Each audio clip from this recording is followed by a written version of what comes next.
Hey everyone, my name is Wren King. I am an anthropology, women and gender studies, and geography triple major at West Virginia University, and today I'm going to be presenting my research assessing risk factors of sexual assault victimization on college campuses. I did this research with the help of Dr. Lindsay, Kahle, and Kathryn and Burnham here at WVU. So the literature makes it clear that a very large portion of crimes related to sexual assault go unreported. The broader literature also shows that women, undergraduate students, non-heterosexual, and transgender students experience higher rates of sexual violence, but race and ethnicity findings are mixed, and we sought to change that.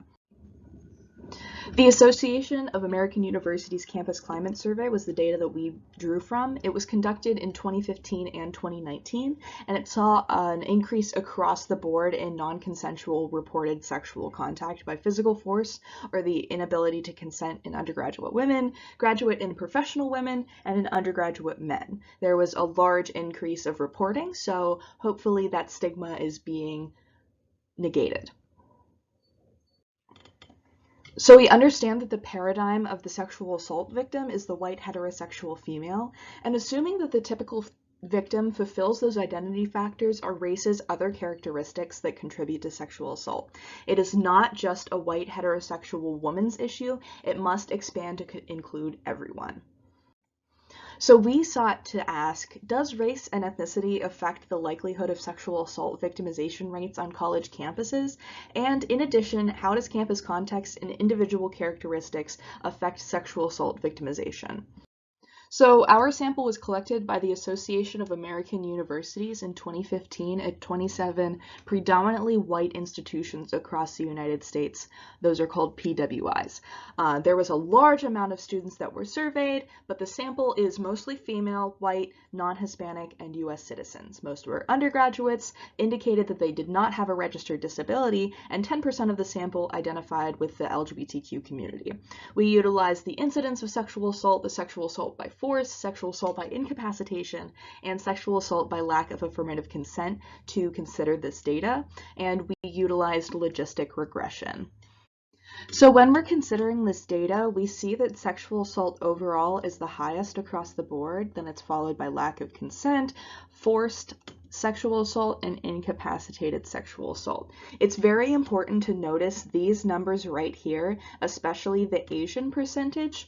When we looked further in the data, this seemed to be a little bit incorrect, but this is just how the data shakes out. So if we just consider these numbers, this does not show a complete picture of what the data actually is. So in order to understand data, you have to look a little bit further than just the numbers. So when we're looking at racial and ethnic backgrounds in regards to this data, we see that Black students are the most underrepresented group, but despite the small number of respondents that identified as Black, they still proportionately report sexual assault. It appears that all racial and ethnic groups other than those denoted by multi-race have lower odds of sexual assault, but when we look forward at the odds ratio, which will be on the next slide, Asian individuals report much higher rates of all types of sexual assault. In order to create a more descriptive picture of the impact of race and ethnicity on sexual assault victimization, we must ensure that future surveys target individuals of color so we don't have this massive data discrepancy like we see here. So when we look at this odds ratio, notice the race and ethnicity categories here at the bottom, and we can see this massive jump in Asian sexual assault rates right here. So we really see in this graph that race and ethnicity has a massive impact on sexual assault. We must take this into consideration when we are talking about sexual assault because this data right here shows that there is some kind of influence. So next, I'm going to be talking about the overall gender differences, the individual level factors and characteristics, and campus climate in regards to sexual assault. So, in line with literature, we see that women are more likely to report all forms of sexual assault. When we look at our data, with the exception of forced sexual assault, Asian women have the highest likelihood of experiencing all other types of sexual assault.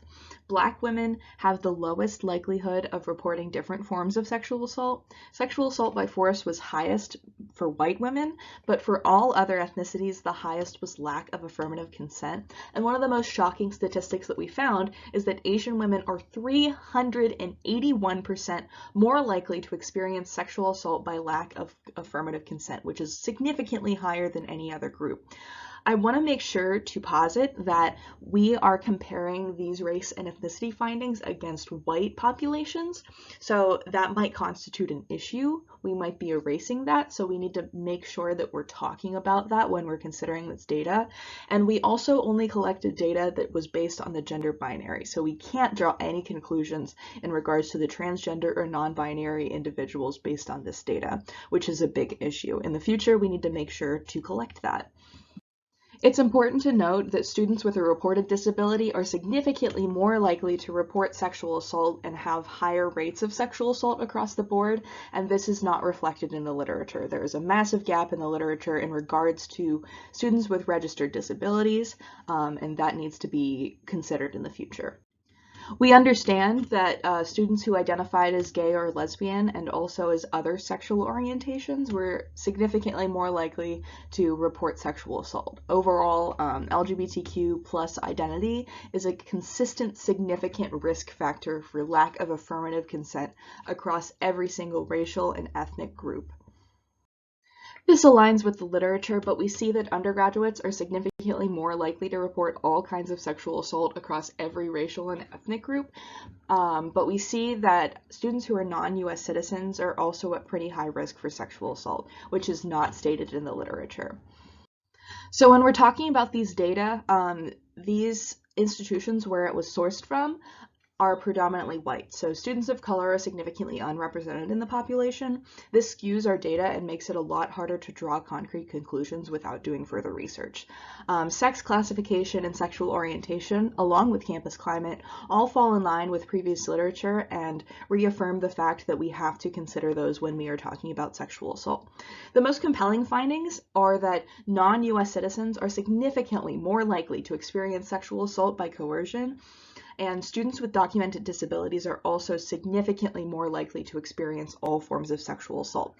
Citizenship and disability have rarely been part of the sexual assault conversation, and most research just simply leaves them out. There needs to be more focus on race, ethnicity, and other intersections of identity so that we can protect all students on campuses. We have to understand that these data are simply lacking in terms of aptly displaying race and ethnicity across the United States because it samples from predominantly white institutions. The data is also de-identified, so we can't fully understand the context in which the sexual assault occurs, so further research must be conducted. Additionally, these surveys in regards to sexual assault are often difficult for victims to fill out and can be triggering to those who are reporting their assaults. So we must take into consideration that the fact is the true experience of sexual assault is much higher than what the data shows. So further research absolutely needs to consider that victims do not fulfill the paradigm of the white heterosexual female, and we need to focus on the intricate mesh of context and identity that makes individuals more likely to be victimized. We also really need to have an intersectional analysis with an emphasis on more comprehensive racial and ethnic measurements. We need to complete a data set that includes both quantitative and qualitative data in order to fully understand the truth of sexual assault.